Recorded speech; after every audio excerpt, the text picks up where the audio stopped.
What's going on, everybody? Welcome back to another episode presented by rswrestlingnews.com, and today we are going to be discussing why fans should not expect to see the Usos at ringside when Roman Reigns puts his undisputed WWE Universal Championship on the line against Sami Zayn in the highly anticipated bout in Montreal at the Elimination Chamber PLE.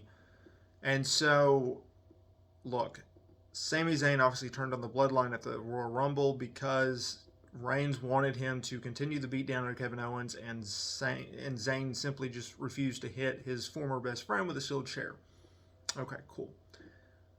So, the Usos have a tag team title defense next week on SmackDown. And they've already started doing a storyline where Jay has kind of disappeared. He's considering leaving the bloodline. And that will lead to whatever they're going to do at SmackDown next week.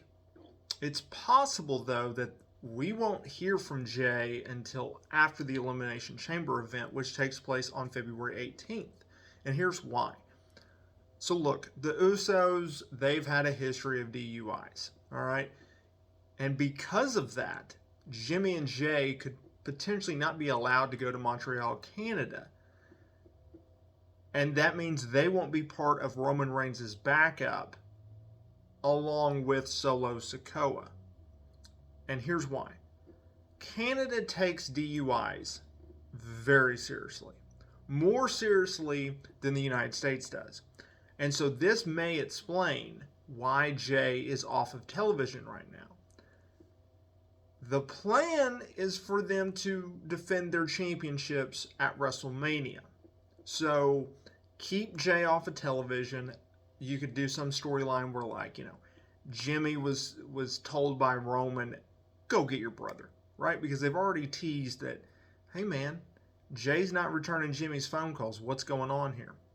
And so you could be like, just go and get him. But anyway, as of right now, the Usos are scheduled to defend their championships against Braun Strowman and Ricochet.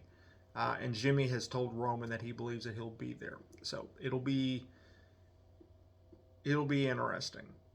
Now, it should be noted that Jay can go into the country, but Jimmy can't, because it has already been proven that Jay he worked an event in Winnipeg a few months ago, but Jimmy was not allowed to go. So I'm not very familiar on Canada's laws, but it's interesting to note that the Usos look like they could be absent from the Elimination Chamber. And to add to this, I don't know how much sense it would make in 2 weeks to all of a sudden have Jay go from, like, I don't know if I want to be part of the bloodline, to, like, I'm right there with Roman and I'm attacking Sami and all this. Like, doesn't make much sense. So I expect Jay not to also be on that show. So both the Usos. Anyways, just to kind of clarify that a little bit more. Anyway, rswrestlingnews.com for all your latest wrestling news, and I will see y'all in the next video.